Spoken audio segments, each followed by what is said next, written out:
Olá, professor, boa noite. Vamos seguir aqui com o estudo de um condensador de um gelável. Aqui é uma apresentação prévia, né? O nosso condensador ele está presente. Ele é um componente do modelo bebedouro EGM30 da Esmaltec, né? Um modelo compressor da Embraco, refrigerante R174A. Muitas das informações maiores que a gente precisaria para utilizar dentro dos nossos cálculos não foram trazidas, né? Dentro do datasheet do compressor, do condensador, perdão, mas com o conhecimento prévio que a gente tem em termodinâmica, foi possível identificar muitos dos valores a partir do ES. Seguindo aqui com a demanda de troca de calor, né? Como a gente aprendeu lá em termodinâmica, para a gente calcular essa taxa, né? A gente parte aqui do fluxo de massa, né? Onde a gente tem a capacidade de refrigeração trazida junto ao nosso datasheet, e a partir das informações trazidas no ES, a gente consegue calcular o nosso fluxo de massa, seguindo para o trabalho do compressor, da mesma forma, aplicando aqui o fluxo de massa, seguindo das informações lá do ES, conseguimos evoluir. E aí, então, temos aqui o nosso calor dispensado, onde a gente tem a relação aqui do trabalho do compressor, né, junto com o fluxo de massa presente no nosso evaporador, e aí, então, a gente consegue calcular a nossa taxa ali de troca de calor ali do nosso condensador. Certo? E aqui apresentar o nosso mecanismo de troca que ocorrem dentro do nosso processo. Né? A condução, por sua vez, ela existe a partir da transferência do calor ali por meio da parede interna da tubulação para as paredes externas. Né? A convecção através do escoamento do refrigerante para a parede interna da tubulação. Né?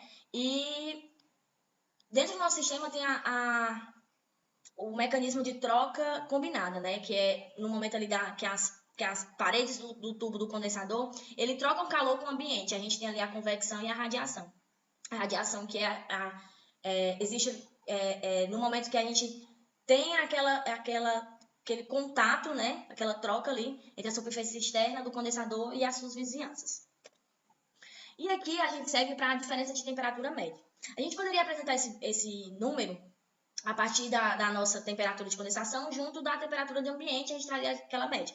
Porém, como as nossas mudanças de temperatura do nosso trocador, eles não são mudanças lineares, esse cálculo trazido dessa forma traria algumas inconsistências.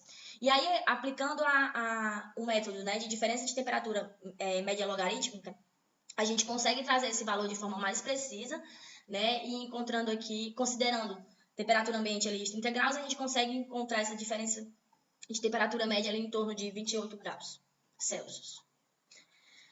Chegando no momento do nosso balanço de energia, né? Como foi apresentado anteriormente, no nosso sistema a gente tem diferentes mecanismos, né, de troca do nosso condensador, certo?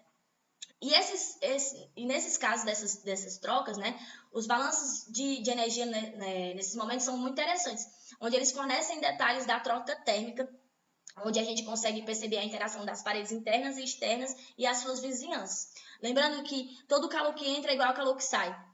E aí a gente consegue evoluir avaliando ali a nossa parede interna, né, no momento ali tratando fluido refrigerante, porque no momento que ele passa ali no condensador, ele troca calor com as paredes do tubo, então a gente tem aqui representada na nossa imagem a convecção relacionada com a condução, trazendo essa equação.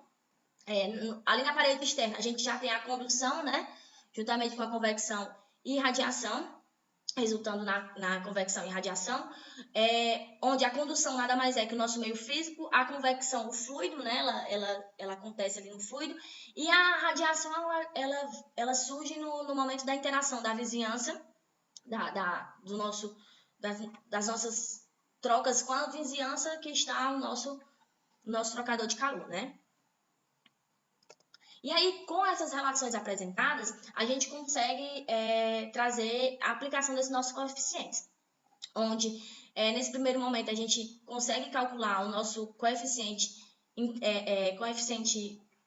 né, que é o nosso coeficiente da parede interna, onde com a demanda de transferência de calor já estimada, que a gente calculou e com a área calculada, a gente pode chegar a esse número de convecção, coeficiente de convecção interna, né?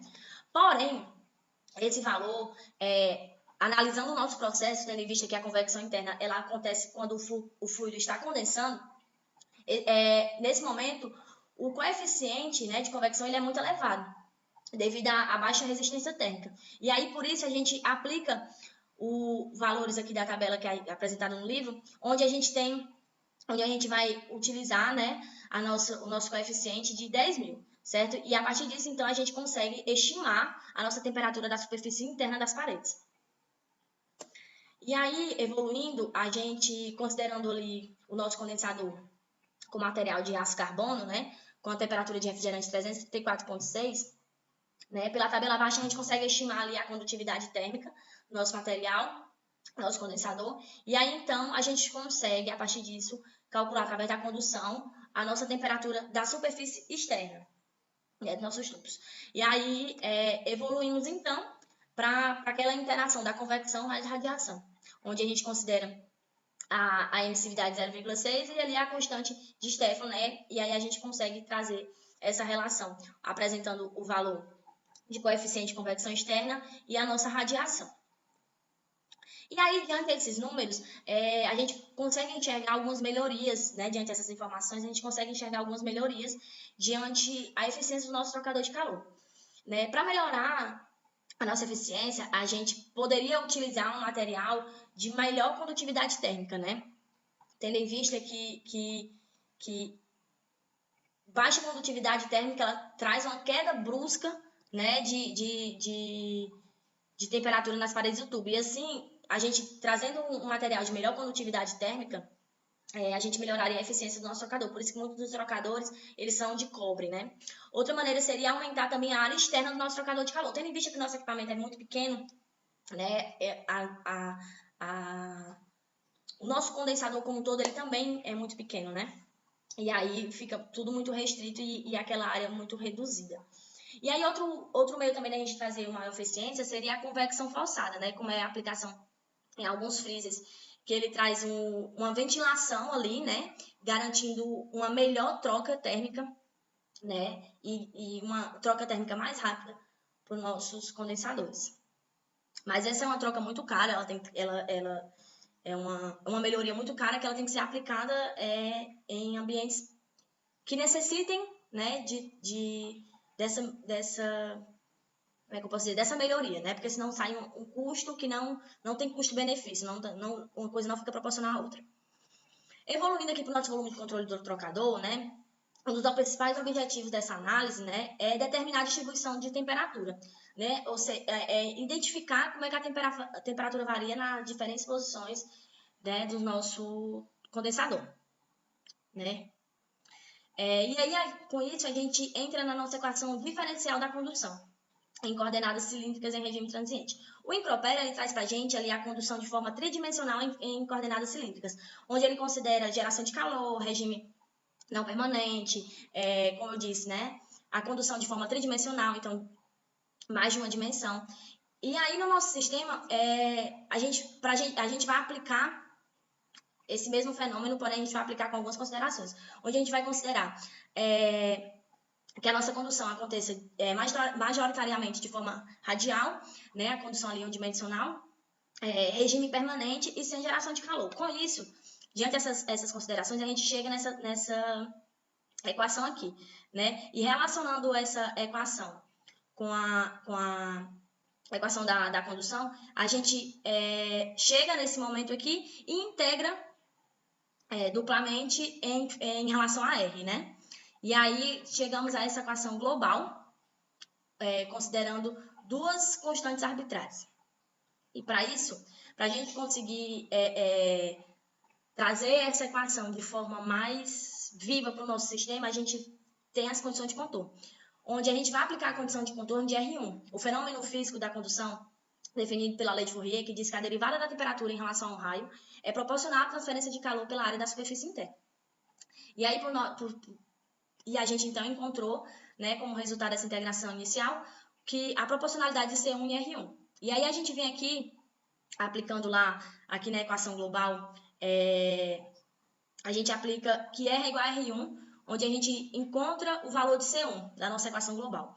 E aí, mais uma vez, a gente aplicando R igual a R1, a gente encontra o valor de C2. E aí, a partir disso, a gente pode substituir essas duas constantes identificadas e encontrar uma nova equação que consegue ser aplicada de forma ideal ao nosso sistema, né?